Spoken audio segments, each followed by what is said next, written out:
Vi har Ludwig Feuerbach, der blev født i 1800-tallet. Han var en tysk filosof og religionskritiker. Feuerbach fortsætter religionskritikken der, hvor Xenophanes han slap. Feuerbach han kommer med et eksempel på, hvad en gud skulle være for en fugle, hvis fugle havde guder.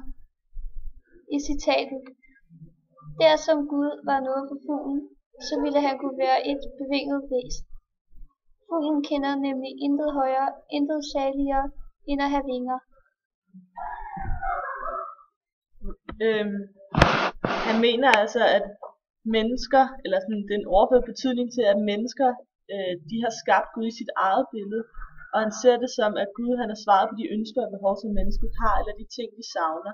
Det kan fx være almagt, alvidenhed eller algodhed. Og han mener altså, at det ikke er mennesket, der er skabt i Guds billede, men Gud, der er skabt i menneskets billede. Og med eksemplet med fuglen, der mener han, at fuglens største gave det er vingerne, og derfor må den skud også have vinger. Den kan nemlig ikke, den kender nemlig ikke noget væsen, der er højere end fuglen. Og da fuglens egenskab er at flyve, så må den skud altså også kunne flyve. Det vil så sige alt i alt, at Feuerbachs idé altså er, at mennesket er som en projektion af Gud er som en projektion af menneskets ønsker og behov. Og det skal lige siges, at projektionen det er den mekanisme, hvor man ubevidst tillægger andre nogle af de egenskaber, som man selv har.